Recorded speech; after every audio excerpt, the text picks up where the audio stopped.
Marital love, a project and a task to be carried out together.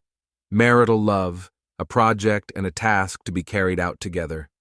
Matrimonial love is a life project that requires the commitment, patience, and determination of two people willing to work together to achieve shared happiness.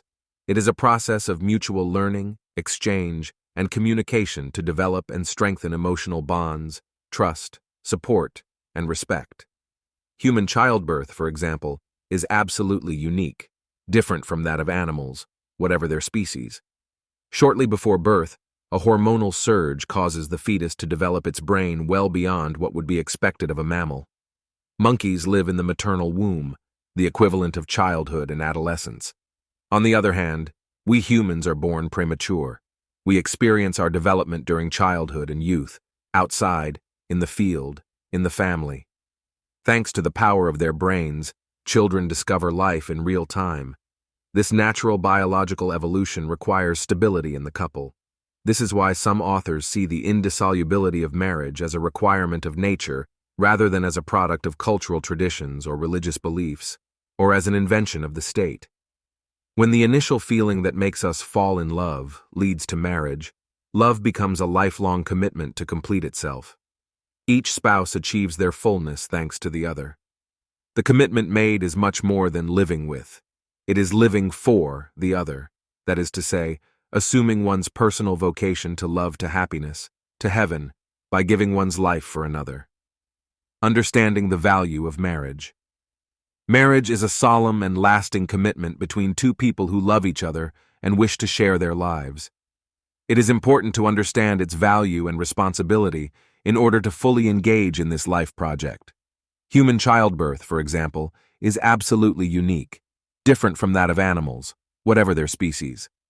Shortly before birth, a hormonal surge causes the fetus to develop its brain far beyond what would be expected of a mammal. Monkeys live in the maternal womb, the equivalent of childhood and adolescence. On the other hand, we humans are born premature.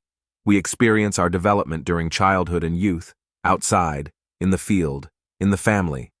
Thanks to the power of their brains, children discover life in real time. This natural biological evolution requires stability in the couple. This is why some authors see the indissolubility of marriage as a requirement of nature, rather than as a product of cultural traditions or religious beliefs, or as an invention of the state. When the initial feeling of falling in love leads to marriage, love becomes a lifelong commitment to fulfillment. Each spouse achieves their fullness thanks to the other. The commitment made is much more than living with.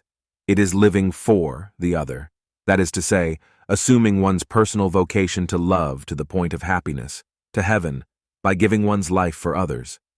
Life is unity. To have clear guidelines, children need to experience every day the mutual love of their parents, their common agreement on things important for the development of the family. Above all, they must discover, in different ways, but in concrete details, that they are accepted for who they are. Children should perceive approval of their existence in their parents' attitude towards them.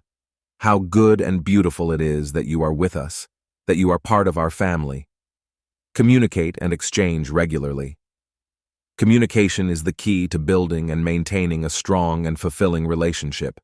It is important to regularly discuss one's needs, expectations, fears, and concerns in order to understand each other well and to solve problems that may arise together. Being attentive and developing empathy. Active listening and empathy are essential for understanding the emotions and needs of one's partner. It is important to adopt an attitude of openness, respect, kindness, and support to create an atmosphere of trust and mutual assistance. Share tasks and responsibilities. It is important to share tasks and responsibilities to strengthen equality and harmony within the couple. This helps to better distribute the burden and create a feeling of gratitude, respect, and mutual recognition. Keep the flame of love alive. Keeping the passion alive is essential for the fulfillment of a couple. It is important to reserve time for each other, to surprise and renew the attentions and gestures of love, to revive the flame and nourish the emotional bonds. Manage conflicts and crises in a constructive manner. Conflicts and crises are inevitable in a marriage. It is important to learn how to manage them constructively and respectfully in order to avoid tensions, resentments, and misunderstandings. Dialogue, listening, negotiation, and forgiveness are indispensable tools for overcoming obstacles and strengthening the relationship. Family versus individualism. The family is born from a union where two become one, thanks to a bond contracted freely. To be human and free, love must fight to assume the commitment made, whatever the circumstances. The secret of love is wanting the other to be happy. If parents do this, children will learn love at its very source. These are not two individual projects, joined together or ixed, but a single project that enriches the lives of both. Each person's profession, even if lived with enthusiasm, is strengthened in the common project. If everyone thinks of each other during their work, their profession and their family support each other. The problems of reconciling, as they say, work and family, thus find a solution consistent with the vocation of the family. Marriage creates an atmosphere opposed to selfish individualism and facilitates personal development. As Pope Francis says, women play a special role. Mothers are the strongest antidote against the spread of selfish individualism. The individual is that which is indivisible. Mothers, on the contrary, are divided, from the moment they welcome a child to give it to the world and make it grow. Mature women and men know how to respect each other's autonomy and personality, with common sense. Better yet, each person lives the other's life as if it were their own. In this sense, the expression, "they are no longer two, but one flesh," takes on its full value. God's plan is to provide a life together forever, which involves a total and exclusive gift. We could say that it is a call to true and committed love. We can refuse it, but it is an assurance of happiness to freely welcome the invitation of Him who is life par excellence. When a man and a woman celebrate the sacrament of marriage, God, so to speak, reflects Himself in them. He imprints on them His features and the indelible character of His love. Marriage is the icon of God's love for us. Indeed, God too is communion. The three persons, the Father, the Son, and the Holy Spirit, have always and forever lived in perfect unity. Marital happiness is found in fidelity. God has been faithful to us, giving us all good things, starting with the love of marriage and that of children. If children mature in a climate of parental fidelity, they will learn the secret of happiness and the meaning of life.